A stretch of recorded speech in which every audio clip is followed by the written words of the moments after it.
ನಮಸ್ಕಾರ. ಕರ್ನಾಟಕ ಈ ದಿನಕ್ಕೆ ಸ್ವಾಗತ. ನಾನು ತೇಜಸ್ವಿನಿ. ಈಗ ಹೆಡ್ಲೈನ್ಸ್. ಆಡಿಟ್ ವೇಳೆ ಬಯಲಾದ ಗೋಲ್ಮಾಲ್. 18 ಎಟಿಎಂ ಹಣ ದುರ್ಬಳಕೆ, ಬರೋಬ್ಬರಿ 3 ಕೋಟಿ ವಂಚನೆ. ಇಬ್ಬರ ವಿರುದ್ಧ ದೂರು ದಾಖಲು. ಜಿಲ್ಲೆಯ ಮಂಗಳೂರು ಕಾಲೇಜಿನ ವಿದ್ಯಾರ್ಥಿಯ ಸಾಧನೆ. ಜೆಇಇ ಪರೀಕ್ಷೆಯಲ್ಲಿ ಪ್ರಜ್ವಲ್ ಕೆ ಗೌಡ ಜಿಲ್ಲೆಗೆ ದ್ವಿತೀಯ ಸ್ಥಾನ. ಕಾಲೇಜು ಮಂಡಳಿಯಿಂದ ಪ್ರಶಂಸೆ. ಏಕಾಏಕಿ ಮನೆಗೆ ನುಗ್ಗಿದ ಚಿರತೆ ದಾಳಿ ಪರಿಣಾಮ ವ್ಯಕ್ತಿಗೆ ಗಂಭೀರ ಗಾಯ. ಭಟ್ಕಳದಲ್ಲಿ ಘಟನೆ.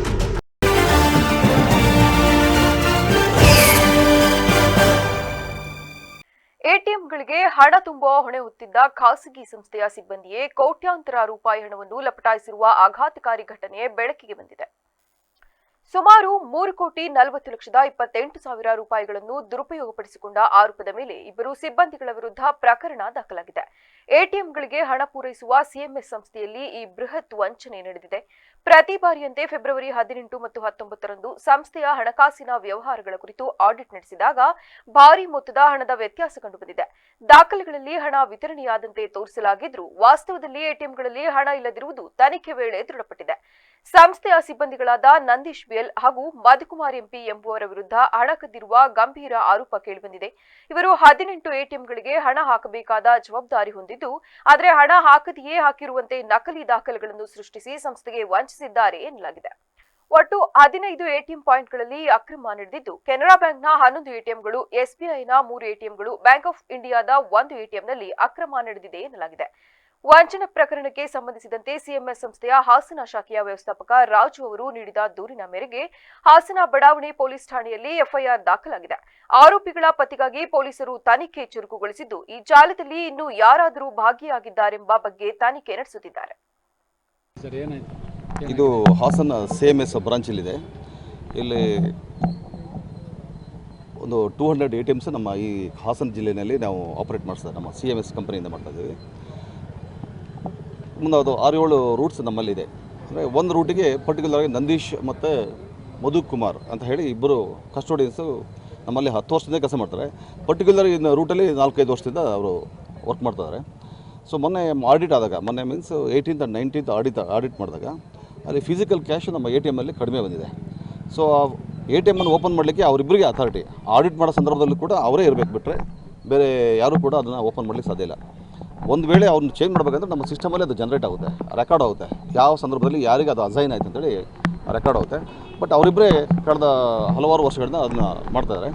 ಸೊ ಆಡಿಟ್ ಸಂದರ್ಭದಲ್ಲಿ ಸುಮಾರು 3,40,00,000 ರೂಪಾಯಿ ಶಾರ್ಟೇಜ್ ಇರೋದು ಕಂಡು ಬಂದಿದೆ. ಈ ಬಗ್ಗೆ ನಾವು ನಿನ್ನೆ ಎಕ್ಸ್ಟೆನ್ಷನ್ ಪೊಲೀಸ್ ಸ್ಟೇಷನ್, ಬಡಾವಣೆ ಪೊಲೀಸ್ ಸ್ಟೇಷನ್ಗೆ ನಾವು ದೂರನ್ನು ದಾಖಲಿಸಿದ್ವಿ.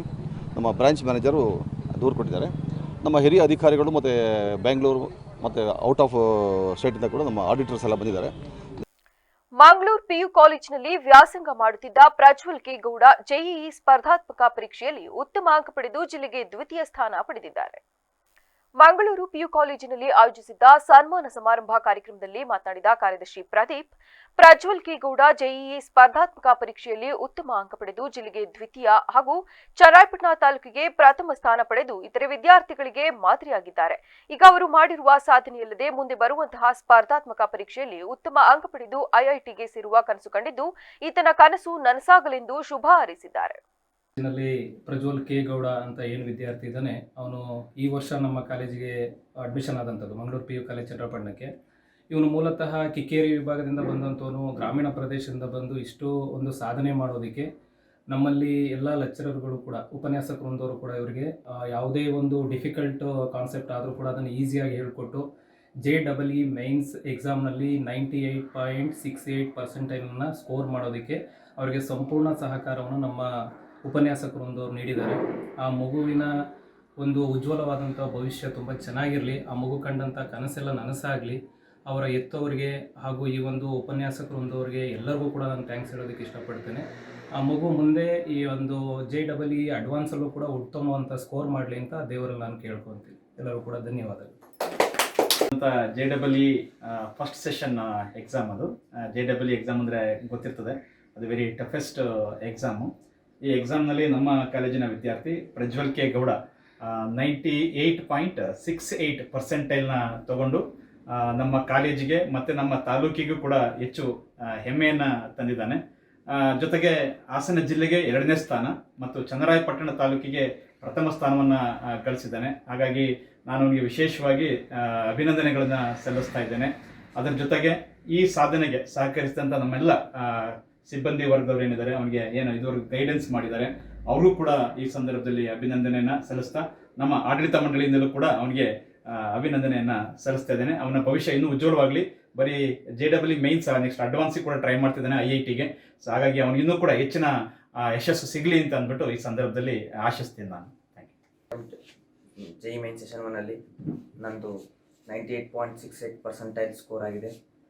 ಇದಕ್ಕೆ ಮುಖ್ಯ ಕಾರಣರಾದ ನಮ್ಮ ಕಾಲೇಜಿನ ಯಾವುದೇ ಸೈನ್ಸ್ ಶಿಕ್ಷಕರಾದ ಎಲ್ಲರೂ ಕೂಡ ಹೆಲ್ಪ್ ಮಾಡ್ತಿದ್ರು. ಯಾವುದೇ ಒಂದು ಕನ್ಸೆಪ್ಟ್ ಆದರೂ ಕೂಡ ಇಂಡೆಪ್ತಲ್ಲಿ ಓದಿದ್ದು ಸಖತ್ ಹೆಲ್ಪ್ ಆಯಿತು.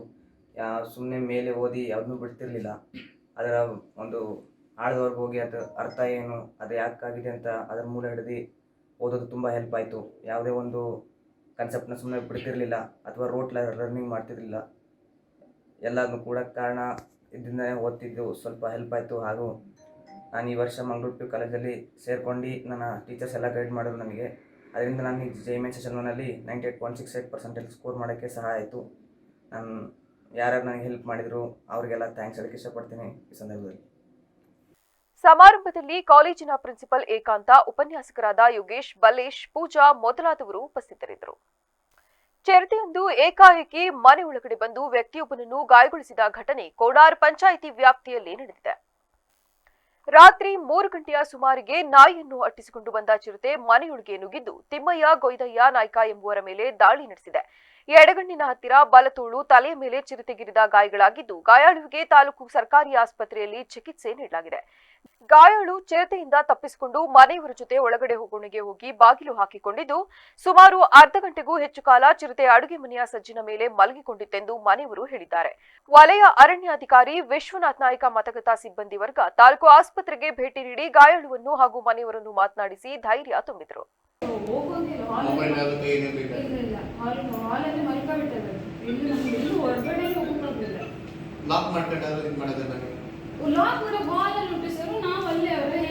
ನೀವು ಅಲ್ಲೇ ಇದ್ರಾ? ಮೊಬೈಲ್ ನೆಟ್ವರ್ಕ್ ಇಲ್ಲ, ಪಕ್ಕದ ಮನೆನೇ ಇಲ್ಲ, ಮನೆ ಸುತ್ತಮುತ್ತ ಮನೆನೂ ಇಲ್ವಾ? ತಾಲೂಕು ಮಟ್ಟದಲ್ಲಿ ರೈತರು ಹಾಗೂ ಸಾರ್ವಜನಿಕರಿಂದ ಸಲ್ಲಿಕೆಯಾಗುವ ಅರ್ಜಿಗಳನ್ನು ಹೆಚ್ಚು ದಿನಗಳ ಕಾಲ ಬಾಕಿ ಇಡದೆ ತ್ವರಿತವಾಗಿ ವಿಲೇವಾರಿ ಮಾಡುವಂತೆ ಅಧಿಕಾರಿಗಳಿಗೆ ಜಿಲ್ಲಾಧಿಕಾರಿ KS ಲತಾಕುಮಾರಿ ಕಟ್ಟುನಿಟ್ಟಿನ ಸೂಚನೆ ನೀಡಿದರು. ಡಿಸಿ ಕಚೇರಿ ಸಭಾಂಗಣದಲ್ಲಿ ನಡೆದ ಜನಸ್ಪಂದನ ಸಭೆಯಲ್ಲಿ ಸಾರ್ವಜನಿಕರ ಅಹವಾಲು ಸ್ವೀಕರಿಸಿ ಮಾತನಾಡಿ, ಎಲ್ಲಾ ಇಲಾಖೆಗಳ ಅಧಿಕಾರಿಗಳು ಜನರ ಸಮಸ್ಯೆಗಳಿಗೆ ಸ್ಪಂದಿಸಿ ಕಾರ್ಯನಿರ್ವಹಿಸಬೇಕು. ಸಾರ್ವಜನಿಕರಿಂದ ಬಂದ ಅರ್ಜಿಗಳನ್ನು ಅನವಶ್ಯಕವಾಗಿ ಬಾಕಿ ಇಡದೆ ತ್ವರಿತಗತಿಯಲ್ಲಿ ಬಗೆಹರಿಸಬೇಕು ಎಂದು ನಿರ್ದೇಶನ ನೀಡಿದರು. ಜನಸ್ಪಂದನ ಸಭೆಯಲ್ಲಿ ಮಧ್ಯಾಹ್ನದ ವೇಳೆಗೆ ಸುಮಾರು 400ಕ್ಕೂ ಹೆಚ್ಚು ಅರ್ಜಿ ಸಲ್ಲಿಕೆಯಾಗಿದ್ದವು. ಇವುಗಳಲ್ಲಿ ಹೆಚ್ಚಾಗಿ ದುರಸ್ತಿ, ಪೌಡಿ, ಜಮೀನಿಗೆ ದಾರಿ ಸಮಸ್ಯೆ, ಪೌತಿ ಖಾತೆ, ಪಿಂಚಣಿ ಮಂಜೂರು, ಕೆರೆ ಉತ್ತೀರಿ, ರಾಜಕಾಲುವೆ ಹಾಗೂ HRP ಯೋಜನೆಯಡಿ ಪರಿಹಾರ ಧನ ಬಿಡುಗಡೆ ಆಗದೇ ಇರುವುದರ ಸಂಬಂಧ ಹೆಚ್ಚಿನ ದೂರು ಕೇಳಿಬಂದವು. ಜನಸ್ಪಂದನ ಸಭೆಯಲ್ಲಿ ಸಾರ್ವಜನಿಕರು ಖುದ್ದಾಗಿ ಹಾಜರಾಗಿ ತಮ್ಮ ಅಹವಾಲು ಸಲ್ಲಿಸಿ ಟೋಕನ್ ಸಂಖ್ಯೆ ಸ್ವೀಕರಿಸಿದರು. ಸಭೆಯಲ್ಲಿ ಎಲ್ಲಾ ತಾಲೂಕುಗಳ ತಹಶೀಲ್ದಾರರು, ಉಪವಿಭಾಗಾಧಿಕಾರಿಗಳು ಸೇರಿ ವಿವಿಧ ಇಲಾಖೆಯ ಅಧಿಕಾರಿಗಳಿದ್ದರು. ಅಪರ ಜಿಲ್ಲಾಧಿಕಾರಿ ಜಗದೀಶ್ ಗಂಗಣ್ಣನವರ್, ಭೂ ದಾಖಲೆಗಳ ಉಪನಿರ್ದೇಶಕಿ ಹೇಮಲತಾ, ತಹಶೀಲ್ದಾರ್ ಗೀತಾ ಹಾಜರಿದ್ದರು. ಪಾಲಿಕೆ ಕಚೇರಿಯಲ್ಲಿ ರಂಪಾಟದ ಕುರಿತು ಎಂಜಿನಿಯರ್ ಕವಿತಾ ವಿರುದ್ಧ ಆಮ್ ಆದ್ಮಿಯ ಅಗಿಲೆ ಯೋಗೇಶ್ ಡಿಸಿಗೆ ದೂರು ನೀಡಿದ್ದಾರೆ. ನಂತರ ಮಾತನಾಡಿದ ಅವರು, ಇತ್ತೀಚೆಗೆ ಮಹಾನಗರ ಪಾಲಿಕೆ ಕಚೇರಿಗೆ ದೂರು ನೀಡಲು ಬಂದ ಆಪ್ ರಾಜ್ಯ ಉಪಾಧ್ಯಕ್ಷೆ ಅಗಿಲೆ ಯೋಗೇಶ್ ಅವರ ವಿರುದ್ಧ ಹರಿಹಾಯ್ದಿದ್ದ ಎಂಜಿನಿಯರ್ ಕವಿತಾ ವಿರುದ್ಧ ಇದೀಗ ತೀವ್ರ ಆಕ್ರೋಶ ವ್ಯಕ್ತವಾಗಿದೆ. ಜನಸ್ಪಂದನ ಸಭೆಯಲ್ಲಿ ಜಿಲ್ಲಾಧಿಕಾರಿಗಳಿಗೆ ಅಧಿಕೃತ ದೂರು ಸಲ್ಲಿಸಲಾಗಿದ್ದು ಸಂಬಂಧಿತ ಅಧಿಕಾರಿಯ ವಿರುದ್ಧ ಕಠಿಣ ಕ್ರಮ ಕೈಗೊಳ್ಳಬೇಕೆಂದು ಅಗಿಲೆ ಯೋಗೇಶ್ ಆಗ್ರಹಿಸಿದರಲ್ಲದೆ, ಕ್ರಮ ಕೈಗೊಳ್ಳದಿದ್ದರೆ ಅಮರಣಾಂತಿಕ ಉಪವಾಸ ಸತ್ಯಾಗ್ರಹ ನಡೆಸಲಾಗುವುದೆಂದು ಎಚ್ಚರಿಕೆ ನೀಡಿದರು.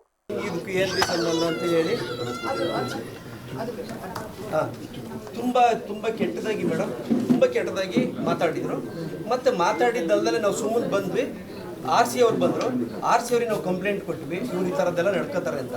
ಅದಾದಮೇಲೆ ಇವರು ಮಹಿಳಾ ಆಯೋಗಕ್ಕೆ ಬರೆದ್ರಂತೆ, ಬರೀಲಿ ಮೇಡಮ್, ಕಾನೂನು ಕ್ರಮ ಏನು ಬೇಕೋ ತಗೊಳ್ಳಿ. ನಾವು ಕಾನೂನು ಪ್ರಕಾರ ನಾವು ತಪ್ಪು ಮಾಡಿದರೆ, ಅಪರಾಧ ಎಸಗಿದರೆ ಏನು ಬೇಕೋ ಮಾಡಲಿ. ಮೀಡಿಯಾಗೆ ಹೋಗ್ತಾರೆ, ಮೀಡಿಯಾಗೆ ಹೋಗಿ ಎಲ್ಲ ಪತ್ರಿಕೆಯಲ್ಲಿ ಬರೆಸ್ತಾರೆ, ಅಗಿಲೆ ಯೋಗೀಶ ನಲ್ಲಿ ಕಳ್ಳ. ನಾನು ನಲ್ಲಿ ಕದ್ದಿದ್ರೆ, ನಾನು ಕವಿತಾ ಮೇಡಮ್ ಅವ್ರ ಮನೆಯಲ್ಲಿ ಅವರೊಬ್ರು ಇಂಜಿನಿಯರು, ಅವತ್ತು ಯಾವತ್ತು ನಾನು ನಲ್ಲಿ ಕದ್ದಿದ್ದೆ, ನಂದು ನಲ್ಲಿ ಕಳ್ಳ ಅಂತ ಹೇಳಿ ಅವಮಾನ ಮಾಡೋಕ್ಕೆ, ಅಪಮಾನ ಮಾಡೋಕ್ಕೆ ಅವ್ರಿಗೆ ಮುನ್ಸಿಪಾಲ್ಟಿಲಿ ಕವಿತಾ ಅಂತ ಒಬ್ಬ ಕಿರಿಯ ಇಂಜಿನಿಯರ್ ನನ್ನ ಮೇಲೆ ವೈಯಕ್ತಿಕ ದ್ವೇಷನ ಪ್ರಾರಂಭ ಮಾಡವ್ರೆ. ಅದಕ್ಕೆ ರಾಜಕೀಯ ಹಿನ್ನೆಲೆ, ಯಾರ್ದೋ ರಾಜಕೀಯ ಸಪೋರ್ಟ್ ತಗೊಂಡು ನನ್ನ ವೈಯಕ್ತಿಕವಾಗಿ ರಾಜಕೀಯವಾಗಿ ನನ್ನನ್ನು ತೇಜೋವಧೆ ಮಾಡಬೇಕು ಅಂತೇಳಿ ನನ್ನನ್ನು ನಲ್ಲಿ ಕಳ್ಳ ಅಂತ ಬಿಂಬಿಸೋಕೆ ಹೊರಟವ್ರೆ. ನಾನು ಯಾವತ್ತು ಅವ್ರ ಮನೆಯಲ್ಲಿ ನಲ್ಲಿ ಕದ್ದಿದ್ನಿ ಮತ್ತು ನಾನು ಯಾವ ಅಕ್ರಮ ನಲ್ಲಿನ ಮಾಡ್ಕೊಂಡಿದ್ನಿ. ನಾನು ಅಕ್ರಮ ನಲ್ಲಿ ಮಾಡಿದರೆ ಅವರು ಕಾನೂನು ಪ್ರಕಾರ ಕ್ರಮ ಕೈಗೊಳ್ಬೋದಾಯಿತು, ನೋಟಿಸ್ ಕೊಡಬೇಕು, ಅವ್ರು ಏನು ಬೇಕೋ ಅದು ಮಾಡಲಿ. ಅದನ್ನು ಹೊರತುಪಡಿಸಿ ಪ್ರತಿದಿನ ಸ್ಟೇಟಸಲ್ಲಿ ಅವರು ಭಗ್ಮ ಪ್ರೇಮಿ ಥರ ಆಯಿತಾ ನನ್ನ ಹೆಸರು ಹಾಕ್ಕೊಂಡು ಅಖಿಲ ಯೋಗೀಶ ನಲ್ಲಿ ಕಳ್ಳ ಅನ್ನೋದು ಮತ್ತು ಇನ್ನೇನೇನೋ ಹಾಕ್ಕೊಂಡು ಅವರು ಪ್ರಚಾರ ಪಡಿತಾವ್ರೆ. ನನ್ನನ್ನು ವೈಯಕ್ತಿಕವಾಗಿ ಹೆಸರು ಹಾಕ್ಯಂಡು ನಗರದ 80 ಫೀಟ್ ರೋಡಲ್ಲಿ ಕಾನೂನು ಬಾಹಿರ ಚಟುವಟಿಕೆಗಳು ನಡೆಯುತ್ತಿವೆ. ಕೂಡಲೇ ಸೂಕ್ತ ನಿರ್ಧಾರ ಕೈಗೊಳ್ಳುವಂತೆ ರಾಜ್ಯ ಸಂಚಾಲಕರಾದ ಸುರೇಶ್ ಗೌಡ ಆಗ್ರಹಿಸಿದ್ದಾರೆ.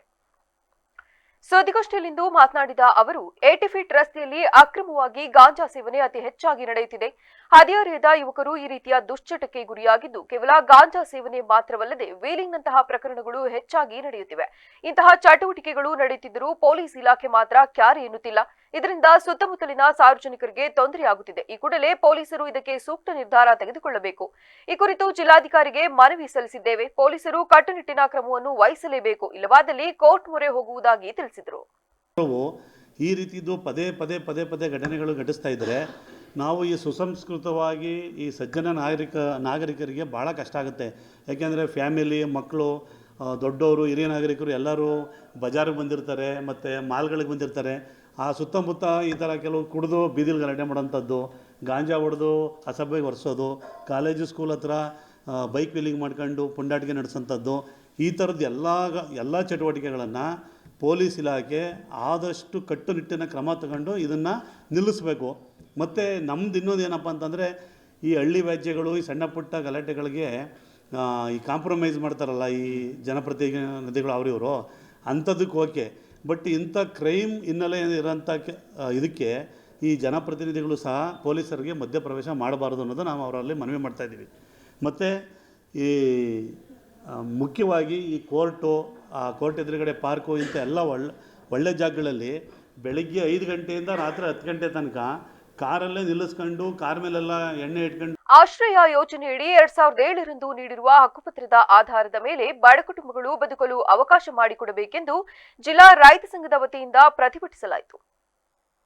ಜಿಲ್ಲಾಧಿಕಾರಿ ಕಚೇರಿಯ ಮುಂದೆ ಪ್ರತಿಭಟನೆ ನಡೆಸಿ ನಂತರ ಮಾತನಾಡಿದ ರೈತ ಸಂಘದ ಜಿಲ್ಲಾಧ್ಯಕ್ಷ ಬಾಬು ಅವರು 2007ರಂದು ಬೀರನಹಳ್ಳಿ ಕೆರೆಯವರಿಗೆ ಆಶ್ರಯ ಯೋಜನೆಯಡಿ ಮನೆಯನ್ನು ಕೊಟ್ಟು ನಂತರ ಅಲ್ಲಿಂದ ಮತ್ತೊಂದು ಕಡೆ ಕಳುಹಿಸುವ ಕೆಲಸ ಮಾಡಿ ನಿವಾಸಿಗಳು ಯಾವ ಕಡೆಗೂ ಹೋಗದ ರೀತಿ ಮಾಡಿದ್ದು ಇದರಿಂದ ಸುಮಾರು 72 ಮನೆಯವರು ಬೀದಿ ಪಾಲಾಗಿದ್ದಾರೆ.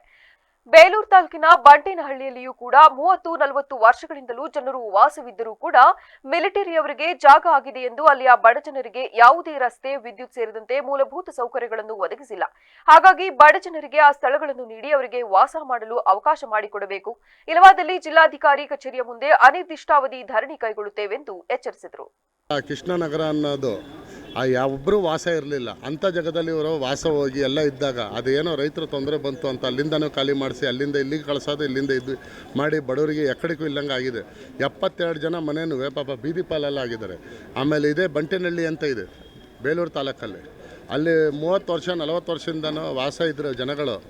ಯಾರಿಗೋ ಮಿಲ್ಟ್ರಿ ಅವ್ನಿಗಾಗಿದೆ ಅಂತ ಹೇಳ್ಬಿಟ್ಟು ಜಮೀನು ಆಗಿಬಿಟ್ಟಿದೆ ಅವ್ರಿಗೆ ಬಿಟ್ಕೊಡಿ ಅಂದರೆ ಪಾಪ ಅಲ್ಲಿ ಎಲ್ಲ ತೀರಾ ಬಡ ಜನಗಳು, ಎಲ್ಲ ಜಾತಿ ಜನಗಳಲ್ಲೂ ಜೀವನ ಮಾಡ್ಕೊಂಡಲ್ಲಿ ವಾಸ ಮಾಡ್ತಿರೋ ಜನಗಳನ್ನು ಇವತ್ತಿನ ತನಕ ಅಲ್ಲಿ ಕರೆಂಟಿನ ವ್ಯವಸ್ಥೆ ಇಲ್ಲ, ರೋಡಿನ ವ್ಯವಸ್ಥೆ ಇಲ್ಲ.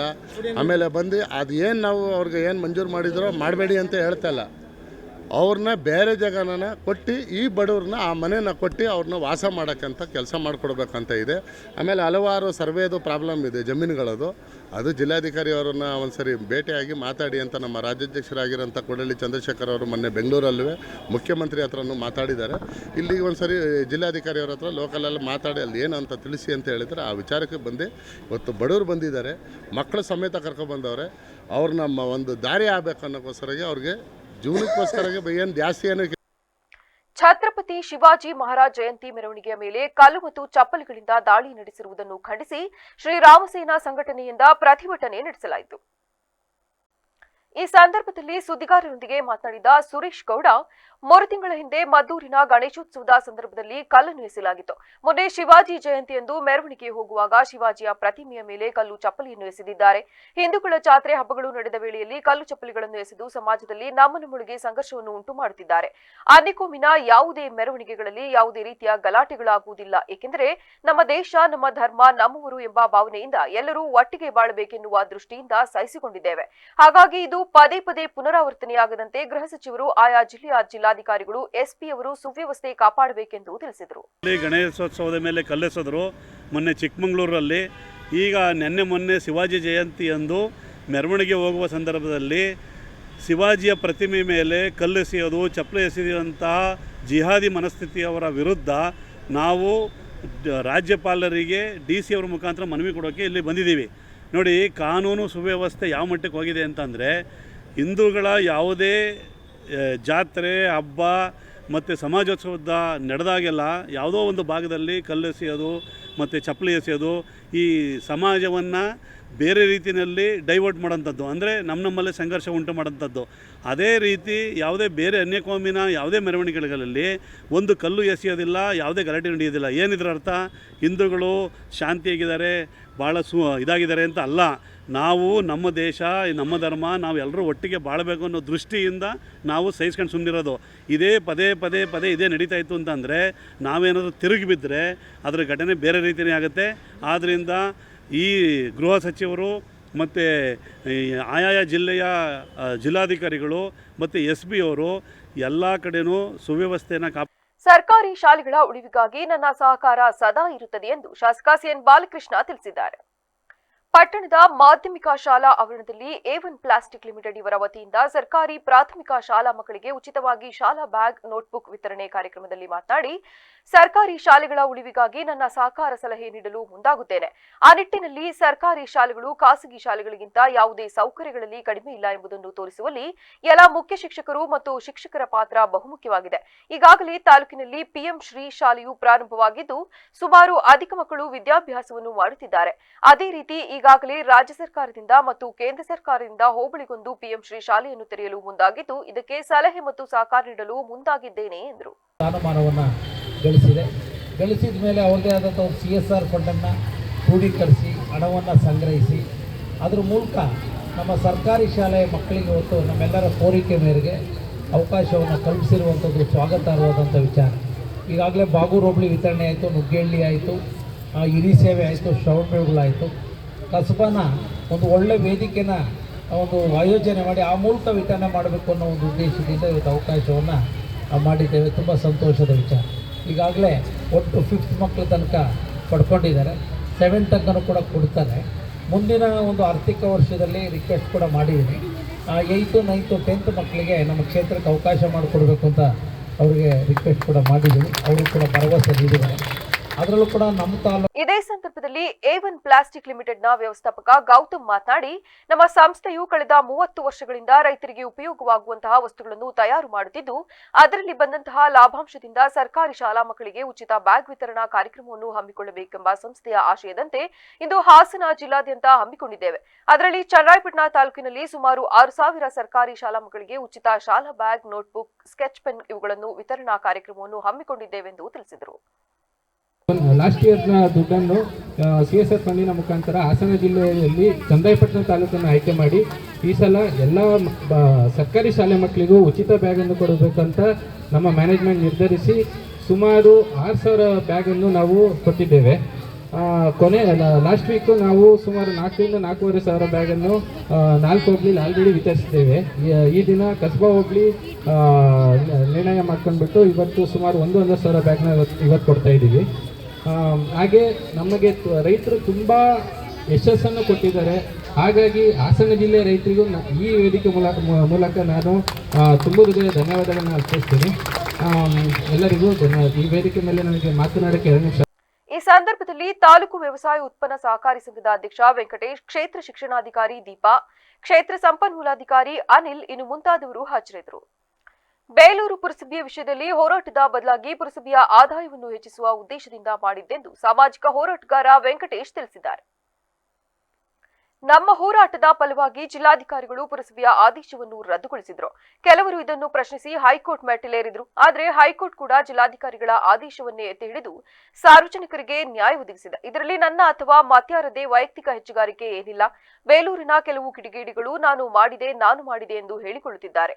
ಯಾರು ಮಾಡಿದರೂ ಒಳ್ಳೆಯದೇ, ಆದರೆ ಸಾರ್ವಜನಿಕ ಹಿತದೃಷ್ಟಿಯಿಂದ ಸ್ಪಂದಿಸುವವರು ಹೀಗೆ ಕೊಚ್ಚಿಕೊಳ್ಳುವುದು ಸರಿಯಲ್ಲ.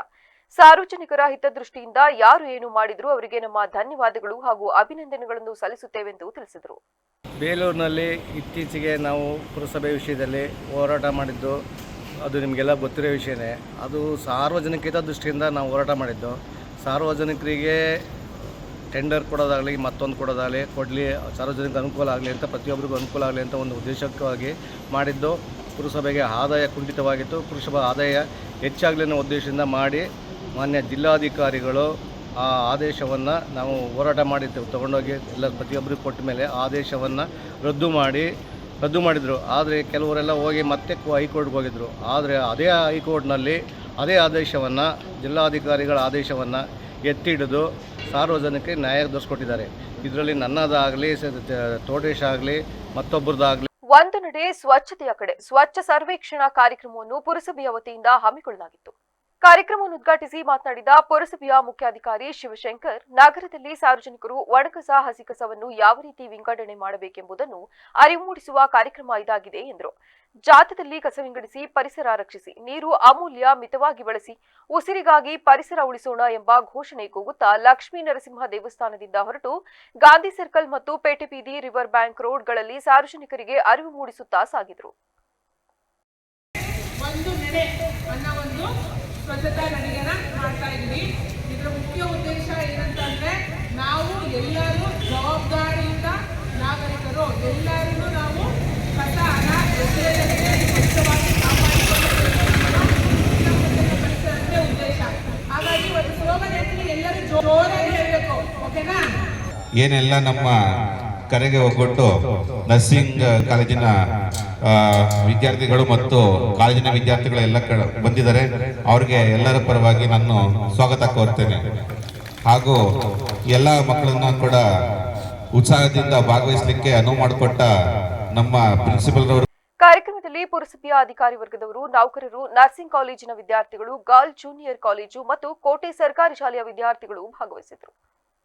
ಫುಟ್ಪಾತ್ ವ್ಯಾಪಾರಿಗಳಿಂದ ವಾಹನ ಸವಾರರಿಗೆ ಮತ್ತು ರಸ್ತೆ ಸಂಚಾರಕ್ಕೆ ತೊಂದರೆಯುಂಟಾಗುತ್ತಿದೆ ಎಂದು traffic police sub inspector Charan ತಿಳಿಸಿದ್ದಾರೆ.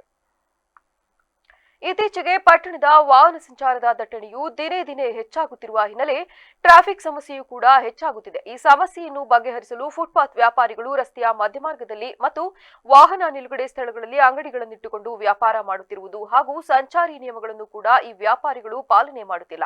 ಇದರಿಂದ ವಾಹನ ಸಂಚಾರಕ್ಕೆ ಮತ್ತು ಸಾರ್ವಜನಿಕರ ಸಂಚಾರಕ್ಕೆ ಬಹಳಷ್ಟು ತೊಂದರೆ ಉಂಟಾಗುತ್ತಿದೆ. ಸರ್ಕಾರದ ನಿಯಮಾನುಸಾರವಾಗಿ ರಸ್ತೆಯ ಇಂತಿಷ್ಟು ದೂರದಲ್ಲಿ ಫುಟ್ಪಾತ್ ವ್ಯಾಪಾರಿಗಳು ತಮ್ಮ ಅಂಗಡಿಗಳನ್ನಿಟ್ಟುಕೊಂಡು ವ್ಯಾಪಾರ ಮಾಡಬೇಕೆಂಬ ನಿಯಮಾವಳಿಗಳಿವೆ. ಈ ನಿಯಮಾವಳಿಗಳನ್ನು ಯಾರು ಕೂಡ ಪಾಲನೆ ಮಾಡುತ್ತಿಲ್ಲ. ಆ ಸಲುವಾಗಿ ಬಹಳಷ್ಟು ಟ್ರಾಫಿಕ್ ಸಮಸ್ಯೆಯೂ ಹೆಚ್ಚಾಗುತ್ತಿದ್ದು ಫುಟ್ಪಾತ್ ವ್ಯಾಪಾರಿಗಳ ಅಂಗಡಿಗಳ ತೆರವಿಗೆ ಮುಂದಾಗಿದ್ದೇವೆಂದು ತಿಳಿಸಿದರು. ಸಾಲ ಸೌಲಭ್ಯ ಒದಗಿಸುವಲ್ಲಿ ಕೆನರಾ ಬ್ಯಾಂಕ್ ಮುಖ್ಯವಾಗಿದೆ ಎಂದು ಜಿಲ್ಲೆಯ ಪ್ರಾದೇಶಿಕ ಕಚೇರಿಯ ಅಸಿಸ್ಟೆಂಟ್ ಜನರಲ್ ಮ್ಯಾನೇಜರ್ ಆಂಟೋನಿ ತಿಳಿಸಿದರು. ಪಟ್ಟಣದ ಕೆನರಾ ಬ್ಯಾಂಕ್ ಆವರಣದಲ್ಲಿ ತಾಲೂಕಿನ ಮಹಿಳಾ ಮಿತ್ರ ಚಾರಿಟಬಲ್ ಟ್ರಸ್ಟ್ ಅಡಿಯ ವಿವಿಧ 15 ಸ್ವಸಹಾಯ ಸಂಘಗಳಿಗೆ 1,50,00,000 ರೂಗಳ ಸಾಲದ ಚೆಕ್ ವಿತರಣೆ ಮಾಡಿ ಮಾತನಾಡಿದ ಅವರು, ಪಡೆದ ಸಾಲವನ್ನು ಸರಿಯಾಗಿ ಸದುಪಯೋಗ ಮಾಡಿಕೊಂಡು ಮಹಿಳೆಯರು ಆರ್ಥಿಕವಾಗಿ ಸದೃಢರಾಗಬೇಕೆಂದು ಮತ್ತು ಟ್ರಸ್ಟ್ ವತಿಯಿಂದ ಮುಂದಿನ ದಿನಗಳಲ್ಲಿ ಮಹಿಳಾ ಸದಸ್ಯರುಗಳಿಗೆ ಟೈಲರಿಂಗ್, ಕಂಪ್ಯೂಟರ್ ತರಬೇತಿ ಮತ್ತು ವಾಹನ ಚಾಲನಾ ತರಬೇತಿ ಇನ್ನು ಮುಂತಾದ ಅನುಕೂಲಗಳನ್ನು ಮಹಿಳಾ ಮಿತ್ರ ಚಾರಿಟಬಲ್ ಟ್ರಸ್ಟ್ ವತಿಯಿಂದ ಪ್ರಾರಂಭಿಸಲಾಗುವುದೆಂದು ತಿಳಿಸಿದರು. ಜಿಲ್ಲೆಯಲ್ಲಿ 300 crores 300 ಕೋಟಿ ಸಾಲ ನೀಡಿದೆ. SHG ಗ್ರೂಪ್ಗಳಿಗೆ 300 crores. So SHG loans ಇದೆ, ಅದರ ಹೌಸಿಂಗ್ ಲೋನ್, ವೆಹಿಕಲ್ ಲೋನ್. ದಯವಿಟ್ಟು ಈ ಫೆಸಿಲಿಟಿ ಯೂಸ್ ಮಾಡಿ ನಿಮ್ಮ ಫ್ಯಾಮಿಲಿ ಅಭಿವೃದ್ಧಿ ಮಾಡಿಕೊಳ್ಳಿ. ಒಂದು ಇಂಪಾರ್ಟೆಂಟ್, ಇನ್ಸ್ಟಾಲ್ಮೆಂಟ್ ರೀಪೇಮೆಂಟ್ ಚೆನ್ನಾಗಿ ಪೇಮೆಂಟ್ ಮಾಡಬೇಕು. ಪೇಮೆಂಟ್ ಮಾಡಿ ಈ ಫೆಸಿಲಿಟಿ ಯೂಸ್ ಮಾಡಿ. ಧನ್ಯವಾದಗಳು. ಈ ಸಂದರ್ಭದಲ್ಲಿ 15 ಸ್ವಸಹಾಯ ಮಹಿಳಾ ಸಂಘಗಳಿಗೆ ತಲಾ 10 ಲಕ್ಷ ರೂಗಳಂತೆ ಚೆಕ್ ವಿತರಿಸಿದರು. ಈ ಸಂದರ್ಭದಲ್ಲಿ ಕೆನರಾ ಬ್ಯಾಂಕ್ ವ್ಯವಸ್ಥಾಪಕಿ ವೆಂಕಟಲಕ್ಷ್ಮಿ, ಮಹಿಳಾ ಮಿತ್ರ ಚಾರಿಟಬಲ್ ಟ್ರಸ್ಟ್ನ ಸಿಇಒ ಸೌಜನ್ಯ ಬಿನಯ್, ಚಂದನಾ ಆನಂದ, ಆಶಾ ಶ್ರೀನಿವಾಸ್ ಹಾಜರಿದ್ದರು. ಬಾಗಲಕೋಟೆಯಲ್ಲಿ ಶಿವಾಜಿ ಮಹಾರಾಜರ ಮೂರ್ತಿಗೆ ಚಪ್ಪಲಿ ಎಸೆದ ಘಟನೆಯನ್ನು ಖಂಡಿಸಿ ಪ್ರಹ್ಲಾದ್ ಜೋಶಿ ಸರ್ಕಾರದ ವಿರುದ್ಧ ಕಿಡಿಕಾರಿದ್ದಾರೆ. ಸುದ್ದಿಗೋಷ್ಠಿಯಲ್ಲಿ ಮಾತನಾಡಿದ ಅವರು, ನೀವು ಬ್ರದರ್ಸ್ ಎಂದು ಕರೆಯುವುದರಿಂದಲೇ ಇಂತಹ ಘಟನೆಗಳು ನಡೆಯುತ್ತಿವೆ. ಪೊಲೀಸರ ಮೇಲೆ ಒತ್ತಡ ಹೇರಿ ಹಿಂದೂ ಮುಸ್ಲಿಂ ಎರಡೂ ಕಡೆಯವರನ್ನು ಬಂಧಿಸುತ್ತೀರಿ. ತಪ್ಪು ಮಾಡಿದವರನ್ನು ಮಾತ್ರ ಯಾಕೆ ಬಂಧಿಸುತ್ತಿಲ್ಲ ಎಂದು ಪ್ರಶ್ನಿಸಿದರಲ್ಲದೆ, ಕಾಂಗ್ರೆಸ್ ಕೇವಲ ಮತ ಬ್ಯಾಂಕ್ ಆಗಿ ತುಷ್ಟೀಕರಣ ರಾಜಕೀಯ ಮಾಡುತ್ತಿದ್ದಾರೆ. ಎಐ ಸಮಿಟ್ ಮೇಲೆ ಕಾಂಗ್ರೆಸ್ ಗುಂಡಾಗಳು ದಾಳಿ ಮಾಡಿ ದೇಶದ ಮರ್ಯಾದೆ ಕಳೆಯುವ ಕೆಲಸ ಮಾಡ್ತಿದ್ದಾರೆ. ರಾಹುಲ್ ಗಾಂಧಿ ಅಪ್ರಬುದ್ಧ ರಾಜಕಾರಣಿ, ಅವರ ಬಗ್ಗೆ ಏನನ್ನು ಹೇಳೋಕೆ ಆಗುವುದಿಲ್ಲ. ರಾಹುಲ್ ಗಾಂಧಿ ಒಂದು ರೀತಿ ದಾರಿ ತಪ್ಪಿದ ಮಗ. ಮಲ್ಲಿಕಾರ್ಜುನ ಖರ್ಗೆ ಅವರ ಹತ್ತಿರ ಸ್ವಲ್ಪನಾದ್ರೂ ಸೆನ್ಸ್ ಇದ್ರೆ ದೇಶದ ಕ್ಷಮೆ ಕೇಳಬೇಕೆಂದು ಹೇಳಿದರು. ಕೆಲಸ ನಡೆದಿದೆ. ಅವನು ಒಬ್ಬ ಕಾಂಗ್ರೆಸ್ ಮುಖಂಡ ಒಬ್ಬ ಲೇಡಿ ಆಫೀಸರ್ಸ್ಗೆ ಬಾಯಿಗೆ ಬಂದಂಗೆ ಬೈದಿದ್ನಲ್ಲ, ಅಲ್ಲೇ ಇದ್ದವ 15 ದಿವಸ ತೊಗೊಂಡ್ರು ಅರೆಸ್ಟ್ ಮಾಡಲಿಕ್ಕೆ. ಅವನ ಹೆಸರೇನ ರಾಜೀವ್ ಗೌಡ. ಆ ರಾಜೀವ್ ಗೌಡನ್ನು ಅರೆಸ್ಟ್ ಮಾಡಲಿಕ್ಕೆ 15 ದಿವಸ ತೊಗೊಂಡ್ರು. ನಾವು ಒಂದು ಹೇಳ್ತೇನೆ, ನಮ್ಮ ದೇಶದೊಳಗೆ ಮತ್ತು ಇನ್ ಪರ್ಟಿಕ್ಯುಲರ್ ಕರ್ನಾಟಕದಾಗ ಪೊಲೀಸರ ಸಾಮರ್ಥ್ಯ ಯಾವುದ್ರಾಗೂ ಕಮ್ಮಿ ಇಲ್ಲ. ನಾನು ನಿಮ್ಗೆ ಹೇಳ್ತೇನೆ, ಪೊಲೀಸರಿಗೆ ಫ್ರೀ ಹ್ಯಾಂಡ್ ಕೊಟ್ಟು ನೀವು ನ್ಯಾಯಯುತವಾಗಿ ನೋಡ್ರಿ ಅಂದ್ರೆ ಪಟ್ ಒಂದು 2 ದಿವಸದಾಗ ಒಂದೇ ದಿವಸದಾಗ ಅವತ್ತೇ ಹೇಳ್ಕೊಂಬರ್ತಿದ್ರು. ಆದ್ರೆ ಎಲ್ಲದರೊಳಗೂ ರಾಜಕೀಯ ಹಸ್ತಕ್ಷೇಪದ ಕಾರಣದಿಂದ ಬಡ ಕುಟುಂಬಕ್ಕೆ ಕಿರಿಕ್ ಮಾಡಿ ತಿರುಗಾಡುವ ರಸ್ತೆಗೆ ಅಡ್ಡಿಪಡಿಸಿರುವ ಘಟನೆ ನಂಜನಗೂಡಿನಲ್ಲಿ ನಡೆದಿದೆ. ತಾಲೂಕಿನ ಕಾಳಿಹುಂಡಿ ಗ್ರಾಮದ ಕಸ್ಬಾ ಹೋಬಳಿ ಸಿಂಧುವಳ್ಳಿ ಗ್ರಾಮದ ಸರ್ವೆ ನಂಬರ್ 95/9ರಲ್ಲಿ ಕಾಳಿಹುಂಡಿ ಗ್ರಾಮದ ಶಿವಣ್ಣ ಮತ್ತು ಕುಟುಂಬ ತಮ್ಮ ಕೃಷಿ ಭೂಮಿಯಲ್ಲಿ ಗುಡಿಸಲು ನಿರ್ಮಿಸಿಕೊಂಡು ಪುಟ್ಟ ಮಕ್ಕಳ ಜೊತೆ ವಾಸಿಸುತ್ತಿದ್ದು, ಶಿವಣ್ಣನ ಕೃಷಿ ಭೂಮಿಯ ನೆರೆಹೊರೆಯವರು ತಿರುಗಾಡುವ ಸರಿಸುಮಾರು 16 ಅಡಿ ಇರಬೇಕಿದ್ದ ಓಣಿ ರಸ್ತೆಯನ್ನು ಒತ್ತುವರಿ ಮಾಡಿಕೊಂಡು ಸಾಕಷ್ಟು ವರ್ಷಗಳಿಂದ ತೊಂದರೆ ನೀಡುತ್ತಿದ್ದಾರೆ. ಜನ ಜಾನುವಾರುಗಳು ತಿರುಗಾಡಲು ಸಾಧ್ಯವಾಗದ ಮಟ್ಟಕ್ಕೆ ಕಿರುಕುಳ ನೀಡುತ್ತಿರುವ ಹಿನ್ನೆಲೆ ಸಮಸ್ಯೆಯನ್ನು ಬಗೆಹರಿಸಿಕೊಳ್ಳಲು ನಂಜನಗೂಡಿನ ತಹಶೀಲ್ದಾರ್ ಕಚೇರಿಗೆ ಅಲೆದು ಹೈರಾಣಾಗಿದ್ದು, ಕಳೆದ 3 ವರ್ಷಗಳಿಂದಲೂ ತಿರುಗಾಡುವ ರಸ್ತೆ ಸೌಲಭ್ಯದ ವಿಚಾರವಾಗಿ ಕಚೇರಿಯಿಂದ ಕಚೇರಿಗೆ ಅಲೆದಾಟ ಮಾಡಿದ್ದಾರೆ. ಇವರ ಸ್ಥಿತಿಗತಿಗಳನ್ನು ನೋಡಿ ಕಳೆದ 3 ವರ್ಷಗಳ ಹಿಂದೆ ತಹಶೀಲ್ದಾರ್ ಭೂಮಾಪಕರ ಕಚೇರಿಗೆ ಅತಿ ಜರೂರು ಪತ್ರವನ್ನು ಕೂಡ ಬರೆದಿದ್ದಾರೆ. ಆದರೆ ದುರಂತ ತಹಶೀಲ್ದಾರ್ ಪತ್ರಕ್ಕೂ ಡೋಂಟ್ ಕೇರ್ ಎಂದ ನಂಜನಗೂಡು ಭೂಮಾಪಕರು ಇದಕ್ಕೂ ನಮಗೂ ಸಂಬಂಧವೇ ಇಲ್ಲ ಎನ್ನುವಂತೆ ವರ್ತಿಸುತ್ತಿದ್ದಾರೆಂದು ತಿಳಿಸಿದರು. ಸ್ಥಳೀಯ ಆಡಳಿತ ವ್ಯವಸ್ಥೆ ನಂಜನಗೂಡು ತಾಲೂಕು ಆಡಳಿತ ತುಕ್ಕಿಡಿದಿದೆ ಅಂತ ಹೇಳಲಿಕ್ಕೆ ಇಚ್ಛೆಪಡ್ತೀನಿ. ಪ್ರಥಮವಾಗಿ ಇವತ್ತು ನಮಗೆ ಯಾವ ರೀತಿ ದುರಂತ ಆಯಿತು ಅಂದರೆ, ನಾವು ಕಚೇರಿಗೆ ಬರ್ತಾ ಇದ್ದೀವಿ. ಕಚೇರಿಗೆ ಬಂದಂಥ ಸಂದರ್ಭದಲ್ಲಿ ನೋಡಿದಂಥದ್ದು ಈ ಮಕ್ಕಳು, ಆ ಸ್ಕೂಲ್ ಮಕ್ಕಳು ಬಾಬಾ ಸಾಹೇಬ್ ಅಂಬೇಡ್ಕರ್ ಅವ್ರನ್ನ, ಮಹಾತ್ಮ ಗಾಂಧೀಜಿಯವ್ರನ್ನ, ರೈತ ಪಿತಾಮಹ ಪ್ರೊಫೆಸರ್ MD ನಂಜುಂಡಸ್ವಾಮಿ ಅವರ ಫೋಟೋಗಳನ್ನು, ಭಾವಚಿತ್ರಗಳನ್ನು ಇರಿಸ್ಕೊಂಡು ನಮಗೆ ದಾರಿಗಾಗಿ, ನಮಗೆ ದಾರಿ ಸಮಸ್ಯೆಯನ್ನು ಬಗೆಹರಿಸ್ಕೊಡಿ ಅಂತ ಹೇಳಿ ಆಡಳಿತದ ಮುಂದೆ ಕೂತಿದ್ವಿ. 2022ರಲ್ಲಿ 6/7/2022ರಲ್ಲಿ ತಹಸೀಲ್ದಾರರು ಇಮಿಡಿಯೇಟ್ಲಿ ಈ ರಸ್ತೆಯನ್ನು ಬಿಡಿಸ್ಕೊಡಿ ಅಂತ ಜ್ಞಾಪನವನ್ನು ರಾಜಸ್ವ ನಿರೀಕ್ಷಕರಿಗೆ ಅವತ್ತಿಂದ ಇವತ್ತಿನವರೆಗೂ ತುಕ್ಕಿಡ್ದಂಥ ಆಡಳಿತ, ರಾಜಸ್ವ ನಿರೀಕ್ಷಕರ ಆಡಳಿತ ವ್ಯವಸ್ಥೆ ತುಕ್ಕಿಡ್ದಂಗೆ ಕೂತಿದೆ. ಇದು ಭಾಳ ಬೇಸರಿನ ಸಂಗತಿ. ಆ ಮಕ್ಕಳು ಆ ಎಕ್ಸಾಮ್ ಟೈಮು ಇವತ್ತಲ್ಲಿ ಬಂದು ಕೂತಿದ್ದಾರೆ ಅಂದರೆ ನಿಮ್ಮ ಕಷ್ಟ ಏನು ಅಂತ ಕೇಳುವಂಥ ಒಂದು ಪರಿಜ್ಞಾನ ಆಡಳಿತ. ನನ್ನ ಹೆಸರು ಸಹನ ಅಂತ, 9ನೇ ತರಗತಿ ಓದ್ತಾ ಇದ್ದೀನಿ. ನಮ್ಮೂರು ಕಾಳಿಹುಂಡಿ ಅಂತ. ಅಲ್ಲಿ ರೋಡ್ ಇದೆ, ನಕ್ಷೆಗೆ ಸೇರಿಸ್ಬೇಕು ಅಂದರೆ ದಾರಿನೇ ಇಲ್ಲ ಹೋಗೋಕ್ಕೆ. ಪಕ್ಕದ ಜಮೀನವರು ದಾರಿನೇ ಬಿಡ್ತಾಯಿಲ್ಲ, ಫುಲ್ ಆಗಿದ್ಬಿಟ್ಟವ್ರೆ. ಕಾನೂನು ಇದೆ 16 ಅಡಿ ಜಾಗ ಬಿಡಬೇಕು ಅಂತ. ಆದರೆ ಅಲ್ಲಿ ಅವ್ರು ಬಿಟ್ಟಿರೋದು 2 ಅಡಿ ಜಾಗ. ಅಲ್ಲಿ ಸ್ಕೂಟರು ಹೋಗೋಕ್ಕಾಗಲ್ಲ, ನಡ್ಕೊಂಡು ಹೋಗೋಕ್ಕಾಗಲ್ಲ. ಅಪ್ಪ ಒಂದು ದಿವಸ ಸಾಮಾನು ತಗೊಂಡು ಬರ್ತಾ ಇರಬೇಕಾದ್ರೆ ಸ್ಲಿಪ್ ಆಗಿಬಿಟ್ಟು ಆ ಕಡೆ ಹಳ್ಳದೊಳಗಡೆ ಬಿಟ್ಟೋಗ್ಬಿಟ್ಟಿತ್ತು. ಫುಲ್ ಸಾಮಾನೆಲ್ಲ ಒಡೆದೇ ಹೋಯಿತು. ಅಪ್ಪಂಗೂ ಬ್ಯಾಕ್ ಬೇನು ತುಂಬ ಏಟಾಗಿತ್ತು. ಆದರೆ ಎಷ್ಟೇ ಸರಿ ತಾಲೂಕು ಆಫೀಸು ಎಲ್ಲ ಕಡೆ ಸುತ್ತಿ ಅರ್ಜಿ ಕೊಟ್ಟರು ಯಾರೂ ತಗೋತಾನೆ ಇಲ್ಲ. 2022ರಲ್ಲೇ ಅರ್ಜಿ ಕೊಟ್ಟಿದ್ದೀವಿ, ಆದರೂ ಇನ್ನೂ ಮಾಡ್ತಾನೆ ಇಲ್ಲ ರೋಡ್ನ. ಆದಷ್ಟು ಬೇಗ ನಮಗೆ ರೋಡ್ ಮಾಡಿಕೊಡ್ಬೇಕು ಅಂತ ತಮ್ಮಲ್ಲಿ ವಿನಂತಿ ಮಾಡ್ಕೊಡ್ತಾ ಇದ್ದೀವಿ, ಕೋರ್ಕೊತಾ ಇದ್ದೀವಿ. ಪ್ರತಿಭಟನೆಯಲ್ಲಿ ರೈತ ಸಂಘದ ತಾಲೂಕು ಅಧ್ಯಕ್ಷ ಸತೀಶ್ ರಾವ್, ನೊಂದ ಶಿವಣ್ಣನ ಕುಟುಂಬ ಮತ್ತು ರೈತ ಸಂಘಟಕರು ಹಾಜರಿದ್ದರು. ಶ್ರೀ ಶಿವರಾವಳೇಶ್ವರ ಸ್ವಾಮಿ ಮತ್ತು ರಾಕಸಮ್ಮಾದೇವಿ ದೇವಸ್ಥಾನದಲ್ಲಿ ವಿಜೃಂಭಣೆಯಿಂದ ತಂಪು ಉತ್ಸವ ನೆರವೇರಿತು. ಕೊಳ್ಳೇಗಾಲ ತಾಲೂಕಿನ ಮುಳ್ಳೂರು ರಸ್ತೆಯಲ್ಲಿರುವ ದೇವಸ್ಥಾನದ ಪ್ರಧಾನ ಅರ್ಚಕ ಜಗದೀಶ್ ಶಾಸ್ತ್ರಿ ಮಾತನಾಡಿ, ಪಟ್ಟಣದ ಭೀಮನಗರ ಬಡಾವಣೆಯ ಕಲುಬಾವಿ ಬೀದಿಯ ಸಾಲಹಟ್ಟಿ ಕೇರಿಯ 100 ಮಂದಿ ಭಕ್ತರು ಮಂಗಳವಾದ್ಯ ಸಮೇತ ಬೆಳಗ್ಗೆ ತಂಬಿಟ್ಟಿನಿಂದ ತಯಾರಿಸಿದ ತಂಪನ್ನು ಹಿಡಿದು ದೇಗುಲಕ್ಕೆ ಸಾಗಿದ ಬಳಿಕ ದೇವಾಲಯದಲ್ಲಿ ವಿಘ್ನೇಶ್ವರ ಮತ್ತು ಪಾರ್ವತಿ ದೇವಿ, ಶ್ರೀ ಶಿವರಾವಳೇಶ್ವರ ಮತ್ತು ರಾಕಸಮ್ಮಾದೇವಿಗೆ ವಿಶೇಷ ಪೂಜಾ ಕೈಂಕರ್ಯಗಳನ್ನು ನೆರವೇರಿಸಿ ನೆರೆದಿದ್ದ ಭಕ್ತರಿಗೆ ತೀರ್ಥ ಪ್ರಸಾದ ವಿತರಿಸಲಾಗಿದೆ ಎಂದರು. ತಂಪೋತ್ಸವದಲ್ಲಿ ಸಾಲಕಟ್ಟಿಕೇರಿ ಯಜಮಾನರಾದ CS ಮಹಾದೇವಸ್ವಾಮಿ, ಸುರೇಶ್, ಪ್ರಭು, ಶಿವಪ್ಪ ಸೇರಿದಂತೆ ಇತರರು ಭಾಗವಹಿಸಿದರು. ಇಲ್ಲಿ ಏನಪ್ಪ ವಿಶೇಷ ಅಂದರೆ ಶಿವರಾತ್ರಿಯಲ್ಲಿ ವಸ್ತ್ರ ಧರಿಸ್ತೀವಿ ಶಿವನಿಗೆ, ಹಾಗೂ ರುದ್ರಾಭಿಷೇಕ ಮತ್ತು ದುರ್ಗಾ ಸೂಕ್ತ ಇಲ್ಲಿ ಪಾರಾಯಣ ನಡೆಯುತ್ತೆ. ಮತ್ತು ಅದರ ಮಾರನೇ ದಿವಸ ರಾಕಾಸಮ್ಮ ದೇವಿಗೆ ಮದುವೆ ಆಗದೆ ಇರೋಂಥ ಸಣ್ಣ ಮಕ್ಕಳು ತಂಪನ್ನು ತಗೊಂಡು ಬರ್ತಾರೆ. ತಂಪು ತಗೊಂಡ್ಬಂದರೆ ಎಲ್ಲ ಕಡೆ ರಾಕಾಸಮ್ಮ ಅಂದರೆ ಉಗ್ರ ದೇವತೆ ಅಂತ ಹೇಳ್ತಾರೆ. ಆದರೆ ಇಲ್ಲಿ ಕೊಳ್ಳೇಗಾಲದಲ್ಲಿ ನಮ್ಮ ಮುಳ್ಳೂರು ರಸ್ತೆಯಲ್ಲಿರುವ ರಾಕಾಸಮ್ಮ ದೇವಿಗೆ ನಾವು ಶಾಂತಿ ಸ್ವರೂಪದಲ್ಲಿ ತಂಪನ್ನು ತಗೊಂಡು ಅವಳಿಗೆ ತಂಪನ್ನು ಆರತಿಯನ್ನು ಮಾಡ್ತೀವಿ. ತಂಪನ್ನು ಆರತಿ ಮಾಡಿ ಅಮ್ಮನಿಗೆ ಇಲ್ಲಿ ಯಾವುದೇ ರೀತಿ ಬಲಿ ಪೂಜೆ ಇಲ್ಲ. ಕಾರ್ಲ್ ಮಾರ್ಕ್ಸ್ ರವರ ಕಮ್ಯುನಿಸ್ಟ್ ಮ್ಯಾನಿಫೆಸ್ಟೋ ಪುಸ್ತಕ ಬಿಡುಗಡೆಯ 177ನೇ ವರ್ಷಾಚರಣೆ ಪ್ರಯುಕ್ತ ಕೆಂಪು ಪುಸ್ತಕ ದಿನಾಚರಣೆ ಕಾರ್ಯಕ್ರಮ ನಡೆಯಿತು. ಮಳವಳ್ಳಿ ಪಟ್ಟಣದ ಪ್ರವಾಸಿ ಮಂದಿರದಲ್ಲಿ ಪ್ರಗತಿಪರ ಸಂಘಟನೆ ವತಿಯಿಂದ ಕಾರ್ಯಕ್ರಮವೂ ನಡೆಯಿತು. ಕಾರ್ಯಕ್ರಮದಲ್ಲಿ ಸಿಪಿಐಎಂ ಜಿಲ್ಲಾ ಮುಖಂಡ ಕೃಷ್ಣೇಗೌಡ ಮಾತನಾಡಿ, ಕಾರ್ಮಿಕರನ್ನು ಮೇಲೆತ್ತಲು ಹಲವು ಯೋಜನೆಗಳನ್ನು ರೂಪಿಸಿದ್ದಾರೆ. ಈ ಕೆಂಪು ಪುಸ್ತಕ ದಿನಾಚರಣೆಯನ್ನು ಮುಂದಿನ ದಿನಗಳಲ್ಲಿ ದೇಶದಲ್ಲಿ ಗಣರಾಜ್ಯೋತ್ಸವವನ್ನು ಹೇಗೆ ಆಚರಿಸುತ್ತೇವೋ ಹಾಗೆಯೇ ಆಚರಿಸುವ ವಿಶ್ವಾಸವಿದೆ ಎಂದು ಆಶಯ ವ್ಯಕ್ತಪಡಿಸಿದರು. ತಮಿಳುನಾಡಿನಲ್ಲಿ 10,000 ಸ್ಥಳಗಳಲ್ಲಿ ಕೆಂಪು ಪುಸ್ತಕದ ದಿನಾಚರಣೆಯನ್ನು ಆಚರಿಸ್ತಾ ಇದ್ದಾರೆ. ಕರ್ನಾಟಕದಲ್ಲಿ ಕೂಡ ಈ ವರ್ಷ ಇವತ್ತು ಮತ್ತೆ ಈ ಒಂದು ವಾರದಲ್ಲಿ 1,000 ಸ್ಥಳಗಳಲ್ಲಿ ಕೆಂಪು ಪುಸ್ತಕ ದಿನಾಚರಣೆಯನ್ನು ಆಚರಿಸಬೇಕು. ಆ ಮೂಲಕ ಇಡೀ ನಾಡಿನ ಜನತೆಗೆ ಈ ದಿನದ ಮಹತ್ವ ಮತ್ತು ಈ ದಿನವನ್ನು ಆಚರಿಸಲಿಕ್ಕೆ ಯಾಕೆ ಈ ದಿನವನ್ನೇ ಆಯ್ಕೆ ಮಾಡಬೇಕಿದೆ ಅನ್ನೋದ್ರ ಬಗ್ಗೆ ತಿಳಿಸಿ ಜಾಗೃತಗೊಳಿಸಬೇಕು ಅನ್ನುವಂಥ ಕಾರಣಕ್ಕಾಗಿ ವ್ಯಾಪಕವಾದ ರೀತಿಯಲ್ಲಿ ಈ ದಿನವನ್ನು ಆಚರಿಸಲಾಗ್ತಾ ಇದೆ.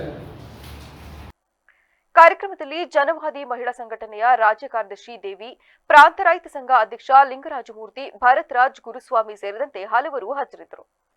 ಗ್ರಾಮಸ್ಥರೇ ಸ್ವಂತ ಹಣ ಹಾಕಿ ಗುಂಡಿ ಬಿದ್ದಿದ್ದ ರಸ್ತೆಗಳನ್ನು ಮುಚ್ಚುವ ಕೆಲಸಕ್ಕೆ ಮುಂದಾಗಿರುವ ಘಟನೆ ಗುಬ್ಬಿ ತಾಲೂಕಿನ ಶಿವನೇಹಳ್ಳಿಯಲ್ಲಿ ನಡೆದಿದೆ. ಗುಬ್ಬಿ ತಾಲೂಕಿನಲ್ಲಿ ಕಳೆದ 4 ತಿಂಗಳ ಹಿಂದೆ ಶಿವನೇಹಳ್ಳಿ ರಸ್ತೆಯನ್ನು ತಡೆದು ಪ್ರತಿಭಟನೆ ಮಾಡಿ ಅಧಿಕಾರಿಗಳಿಗೆ ಗಮನಕ್ಕೂ ತಂದರೂ ಕೂಡ ಯಾವುದೇ ಪ್ರಯೋಜನವಾಗಿಲ್ಲ ಎಂದು ಶಿವನೇಹಳ್ಳಿ ಗ್ರಾಮಸ್ಥರು ಸರ್ಕಾರದ ವಿರುದ್ಧ ಆಕ್ರೋಶ ವ್ಯಕ್ತಪಡಿಸಿದ್ದಾರೆ. ಗ್ರಾಮದ ಮುಖಂಡ ರುದ್ರೇಶ್ ಮಾತನಾಡಿ, ಶಿವನೇಹಳ್ಳಿ ಗ್ರಾಮದ ರಸ್ತೆ ಅಭಿವೃದ್ಧಿ ಮಾಡದೆ ಹೋದರೆ ಮುಂಬರುವ ಜಿಲ್ಲಾ ಪಂಚಾಯಿತಿ ಹಾಗೂ ತಾಲೂಕು ಪಂಚಾಯಿತಿ ಹಾಗೂ ಗ್ರಾಮ ಪಂಚಾಯಿತಿ ಚುನಾವಣೆಗಳನ್ನು ಬಹಿಷ್ಕಾರ ಮಾಡುತ್ತೇವೆ. ಆದ್ದರಿಂದ ಅಧಿಕಾರಿಗಳ ಗಮನಕ್ಕೆ ತಂದಿದ್ದೇವೆ. ಚುನಾವಣೆ ಒಳಗೆ ಶಿವನೇಹಳ್ಳಿ ರಸ್ತೆ ಅಭಿವೃದ್ಧಿಯನ್ನು ಮಾಡಬೇಕೆಂದು ಸರ್ಕಾರಕ್ಕೆ ಒತ್ತಾಯಿಸಿದರು. ಸುಮಾರು 30 ವರ್ಷದಲ್ಲಿ ಕಿರಣ್ ಕುಮಾರ್ ಕಾಲದಲ್ಲಿ ಆಯ್ದು ಟಾರ್ ರೋಡು, ಅಲ್ಲಿಂದ ಇಲ್ಲಿವರೆಗೂ ಯಾವುದೇ ಈಗಿನ ಶಾಸಕರಾಗಲಿ ಹಿಂದಿನ ಲೋಕಸಭಾ ಸದಸ್ಯರಾಗಲಿ ಈಗಿನ ಲೋಕಸಭಾ ಸದಸ್ಯರಾಗಲಿ ಈ ರೋಡಿನ ಬಗ್ಗೆ ತಲೆ ಕೆಡಿಸ್ಕೊಂಡಿಲ್ಲ. ಸುಮಾರು ಸರಿ ನಾವು ಶಿವನಹಳ್ಳಿ ಗ್ರಾಮಸ್ಥರು ಶಾಸಕರಲ್ಲಿ, ಮಾಜಿ ಸಂಸದರಲ್ಲಿ, ಈಗಿನ ಸಂಸದರಲ್ಲಿ ಸೋಮಣ್ಣನವರಲ್ಲಿ ವಿನಂತಿ ಮಾಡ್ಕೊಂಡಿದ್ವಿ. ಸುಮಾರು ವರ್ಷದಿಂದ ಗುಂಡಿ ಬಿದ್ದಿದೆ. ಕಿರಣ್ ಕುಮಾರ್ ಕಾಲದಲ್ಲಿ ಆಗಿರೋ ರೋಡು, ಇದನ್ನೇನಾದರೂ ಮಾಡಿ ರೋಡ್ ಮಾಡಿಕೊಡಿ. ಇದು ಗುಬ್ಬಿಗೆ ಹತ್ತಿರ ಇರೋಂಥ ರೋಡು. ಸುಮಾರು 15ರಿಂದ 20 ಹಳ್ಳಿ ಗ್ರಾಮ ಇದಕ್ಕೆ ಈ ರೋಡಲ್ಲಿ ಓಡಾಡ್ತಾರೆ. ಸುಮಾರು ಹತ್ತಿರ ನಮ್ಮ ಗ್ರಾಮ ಪಕ್ಕ ಸಂತೆ ನಡೀತೈತೆ, ಕುರಿ ಸಂತೆ, ಮೇಕೆ ಸಂತೆ, ದನಿ ಸಂತೆ. ಈ ಸಂದರ್ಭದಲ್ಲಿ ಶಿವನೇಹಳ್ಳಿ ಮಲೇಶ್, ಮುಖಂಡರಾದ ಜಯಣ್ಣ, ವೀರಭದ್ರಯ್ಯ, ಪಂಚಾಕ್ಷರಿ, ಮನೋಹರ್, ಕಿರಣ್, ಶಿವನೇಹಳ್ಳಿ ಹಾಗೂ ಜಾಕನಹಳ್ಳಿ ಗ್ರಾಮಸ್ಥರು ಭಾಗವಹಿಸಿದರು. ಕೊಕ್ಕನೂರು ಪಟ್ಟಣ ಪಂಚಾಯತ್ಗೆ ನೂತನ ಅಧ್ಯಕ್ಷೆಯಾಗಿ ಲೀಲಾವತಿ ಮುಧೋಳ್ ಹಾಗೂ ಉಪಾಧ್ಯಕ್ಷರಾಗಿ ಮಂಜುಳಾ ಕಲ್ಮನಿ ಆಯ್ಕೆಯಾದರು. ಆಯ್ಕೆಯ ಪ್ರಕ್ರಿಯೆ ನಂತರ ಮಾಧ್ಯಮದ ಜೊತೆ ಮಾತನಾಡಿದ ಸಿಎಂ ಆರ್ಥಿಕ ಸಲಹೆಗಾರ ಶಾಸಕ ಬಸವರಾಜ ರಾಯರೆಡ್ಡಿ, ಕೊಕ್ಕನೂರು ಪಟ್ಟಣ ಪಂಚಾಯತ್ಗೆ ಮುಂದುವರಿದ ಭಾಗವಾಗಿ ಲೀಲಾವತಿ ಮುಧೋಳ್ ಹಾಗೂ ಮಂಜುಳಾ ಅವರನ್ನು ಕಾಂಗ್ರೆಸ್ ಬೆಂಬಲಿತ ಸದಸ್ಯರು ಒಕ್ಕೊರಲಿನಿಂದ ಕೈಯೆತ್ತುವ ಮೂಲಕ ಗೆಲುವಿಗೆ ಕಾರಣರಾಗಿದ್ದೇವೆ. ಬರುವ ದಿನಗಳಲ್ಲಿ ಪಟ್ಟಣದ ಅಭಿವೃದ್ಧಿಗಾಗಿ ಹೆಚ್ಚಿನ ಪ್ರಮಾಣದಲ್ಲಿ ಅಭಿವೃದ್ಧಿಗೆ ಹಣಕಾಸಿನ ನೆರವನ್ನು ಒದಗಿಸಲು ಕ್ರಮ ಕೈಗೊಳ್ಳಲಾಗುವುದೆಂದು ಭರವಸೆ ನೀಡಿದರು. ಕಾಂಗ್ರೆಸ್ ಪಾರ್ಟಿಯಿಂದ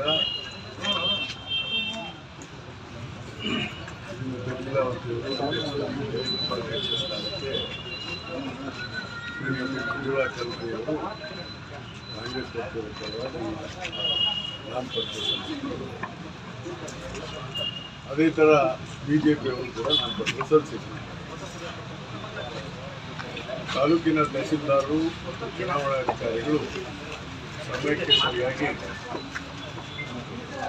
ಚುನಾವಣೆಯನ್ನು ವಿಧಿವಿಧಾನಗಳನ್ನು ನಡೆಸಿ ಸಂಸದ ರಾಜಶೇಖರ್ ಹಿಟ್ನಾಳ ನೂತನ ಅಧ್ಯಕ್ಷರು, ಉಪಾಧ್ಯಕ್ಷರು, ವಿವಿಧ ಪಟ್ಟಣ ಪಂಚಾಯತ್ ಸದಸ್ಯರು, ಅಧಿಕಾರಿಗಳು ಹಾಜರಿದ್ದರು. ಸರಗೂರು ತಾಲೂಕು ಪಂಚಾಯಿತಿ ಕಚೇರಿಯ ಸಭಾಂಗಣದಲ್ಲಿ ಆಶಾ ಕಾರ್ಯಕರ್ತರ ಕುಂದುಕೊರತೆ ಸಭೆಯನ್ನು ಆಯೋಜಿಸಲಾಗಿತ್ತು. ಈ ಸಭೆಯಲ್ಲಿ ತಾಲೂಕು ಆರೋಗ್ಯಾಧಿಕಾರಿಗಳಾದ ಡಾಕ್ಟರ್ ರವಿಕುಮಾರ್ ಮಾತನಾಡಿ, ಆಶಾ ಕಾರ್ಯಕರ್ತೆಯರ ಸಮಸ್ಯೆಗಳು, ಗೌರವಧನ ಮತ್ತು ಆರೋಗ್ಯ ಸೇವಾ ತೊಂದರೆಗಳನ್ನು ಚರ್ಚಿಸಿ ಪರಿಹಾರ ಕಂಡುಕೊಳ್ಳಲಾಗುತ್ತದೆ. 2025ರ ಜನವರಿಯಲ್ಲಿ ನಡೆದ ಹೋರಾಟದ ನಂತರ ಮಾಸಿಕ ಗೌರವಧನವನ್ನು 10,000ಕ್ಕೆ ಹೆಚ್ಚಿಸಲು ಸರ್ಕಾರ ಒಪ್ಪಿಗೆ ಸೂಚಿಸಿತ್ತು. ಆಶಾ ಕಾರ್ಯಕರ್ತೆಯರ ಕುಂದುಕೊರತೆ ಸಭೆಗಳ ಪ್ರಮುಖ ಮಾಹಿತಿ ನೀಡಿದರು.